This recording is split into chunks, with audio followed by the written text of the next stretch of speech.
Forskere er i chok. Ved nat Europas iskolde skorpe ligger et skjult hav. Kunne dette være hjemstedet for det fremmede liv? Europa, en af Jupiters største måner, holder hemmeligheder under sin frosne overflade. Hvilke mysterier ligger skjult inde i? Europa blev først nøje observeret af Galileo, rumfartøjet i 1990, hvilket afslørede en verden i modsætning til andre.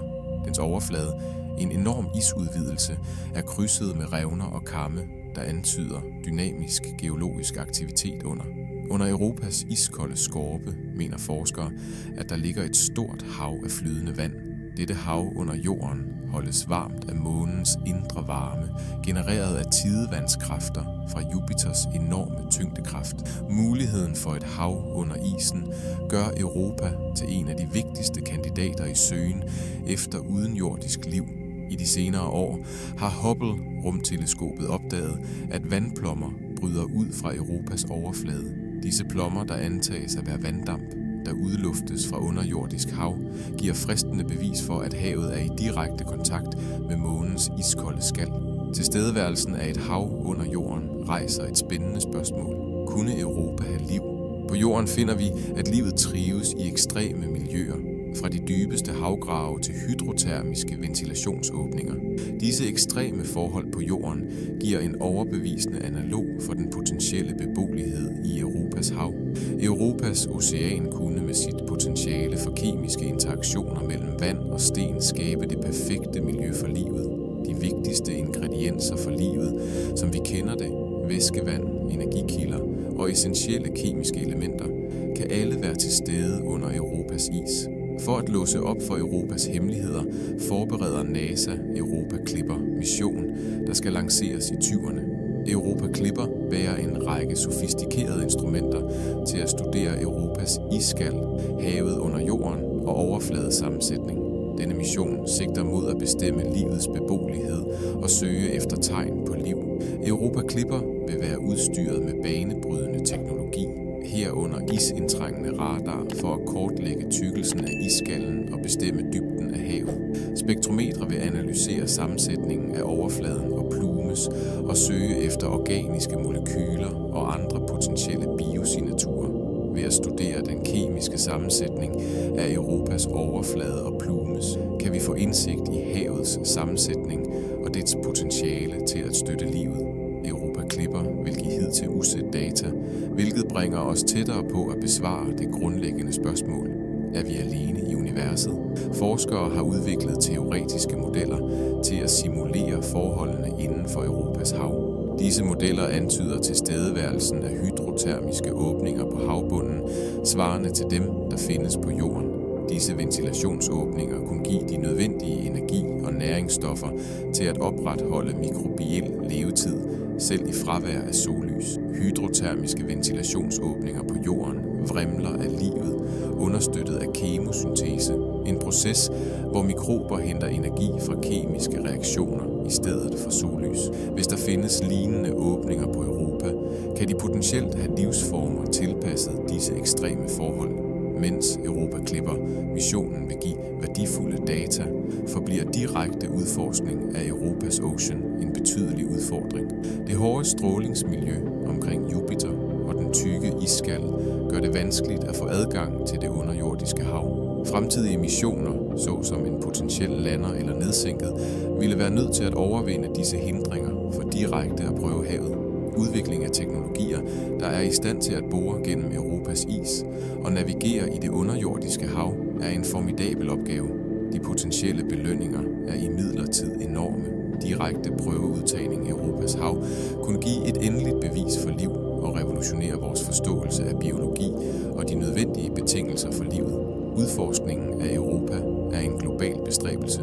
NASA's Europa Clipper mission suppleres med international indsats, såsom det europæiske Space Agency's JUICE-mission, der skal udforske Jupiters iskolde måner.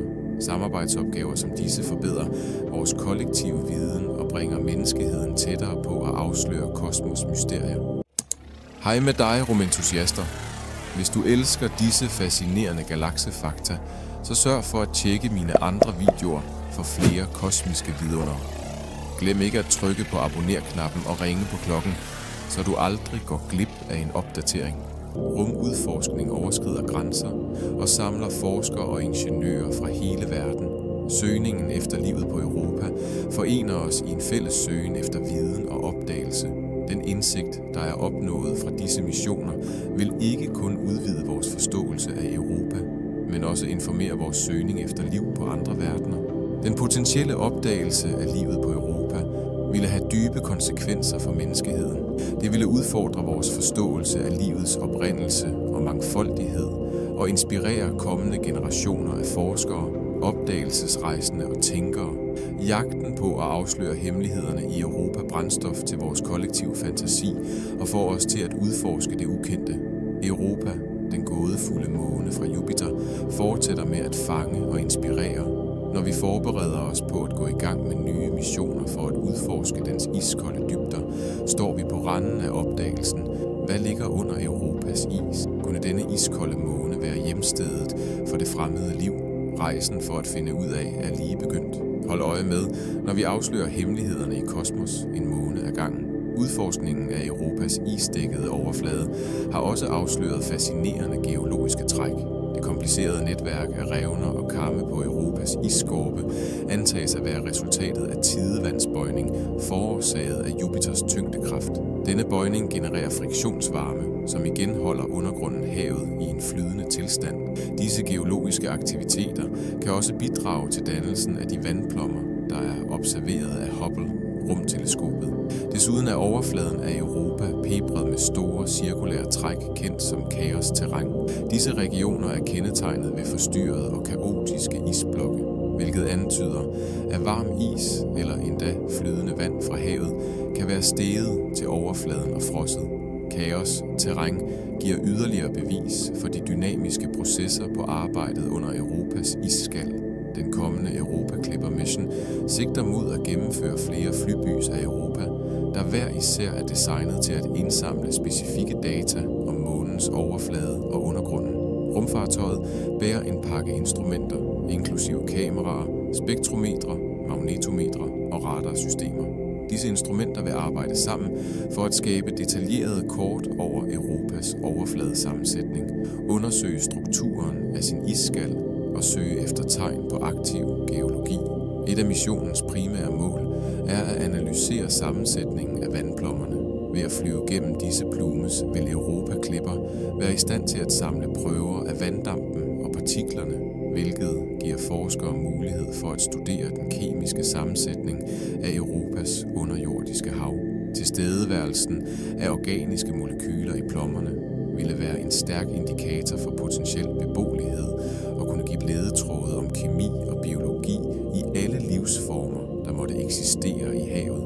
Udover at studere plommerne, vil Europa Clipper bruge sin isindtrængende radar til at måle tykkelsen af isskallen og bestemme dybden af havet under.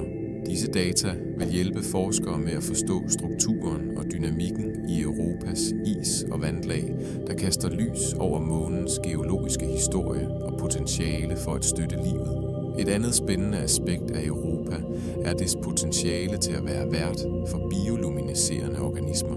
På jorden findes bioluminescens i forskellige marine arter, såsom dybhavsfisk og plankton, der bruger lys til at kommunikere, tiltrække kammerater og afskrække rovdyr. Hvis der findes lignende organismer i Europas hav, kunne de skabe spektakulære lysdisplay under isen, hvilket giver en visuel indikator for biologisk aktivitet. Søgningen efter livet på Europa er en del af en bredere indsats for at udforske beboeligheden af iskolde måner og andre himmellegemer i vores solsystem.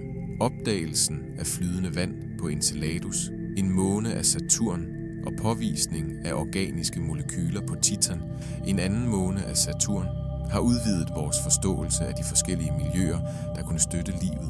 Disse opdagelser har også understreget vigtigheden af at undersøge iskolde verdener og deres potentiale for at have liv.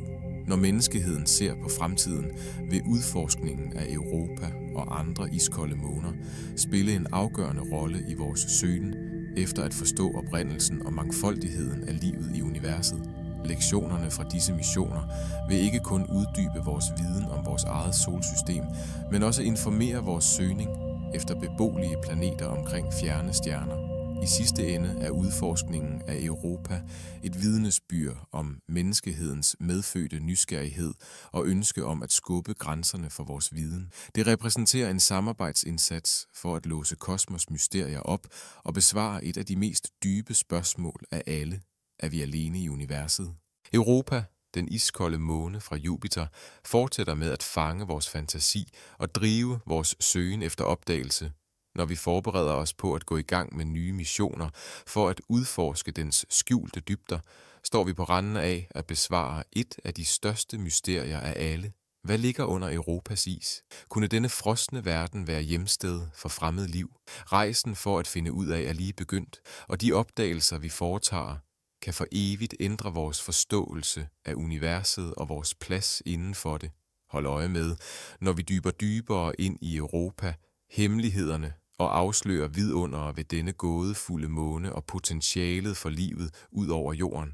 Historien om Europa er langt fra forbi, og den bedste er endnu ikke kommet.